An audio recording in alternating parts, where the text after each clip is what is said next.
So you said that you are trying to still go through with this. What is your plan or strategy to be able to pass down to your children? So it's every year I have to kind of take a week or so and figure out what it is if I died tomorrow. And so if you think about it this way, you can get life insurance. That's kind of the first line of defense.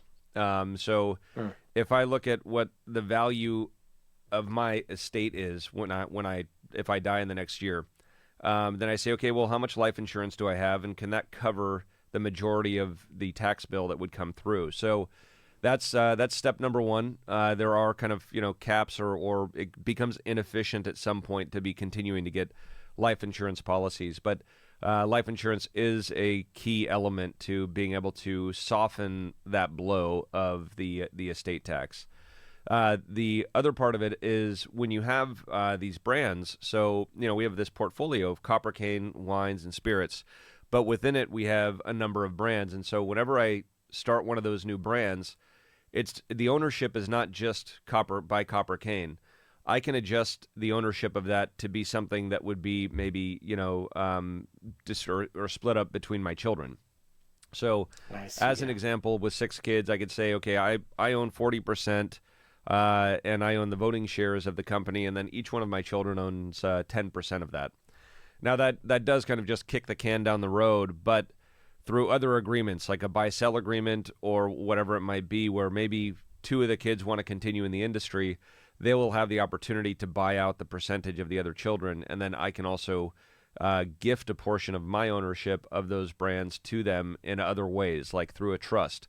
There's something called the lifetime gift exemption, which allows you to transfer some ownership or some wealth tax-free while you're living. So there are a lot of little facets, and things change on an annual basis.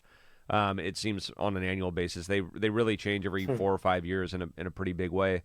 But being up to date on those and having a good team that understands the rules and the laws, and being able to adjust at any given moment to be able to best accommodate a worst case scenario.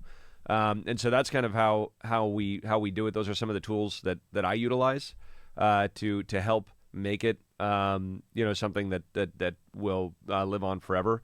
And the next step would be, if my kids get involved, I will have them, before they even have kids or get married, first thing is plan for your death.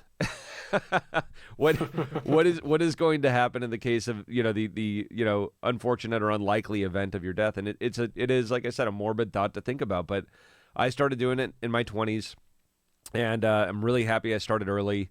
And it's really been a huge help and taking kind of a weight off of your back, because otherwise you have this kind of lingering idea in your head of, oh, it's going to be just a nightmare if I die tomorrow. And when you have a plan and it's in place, and you know that it's not perfect, but maybe you're 80-90% of the way there, that helps you sleep at night. I see. So there are some ways to do this and to ease the situation.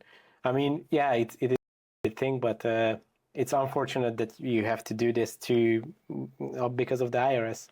But it's a little bit maybe philosophical, the Stoic philosophy of memento mori, remembering death. Yes. It's actually, they say that it's a very healthy thing to just get accommodated with these ideas, and to just clear your mind and understand the future after yourself. It is interesting, I think, and especially here in the U.S., where there seems to be such a fear of death, and I think that's across most Western cultures.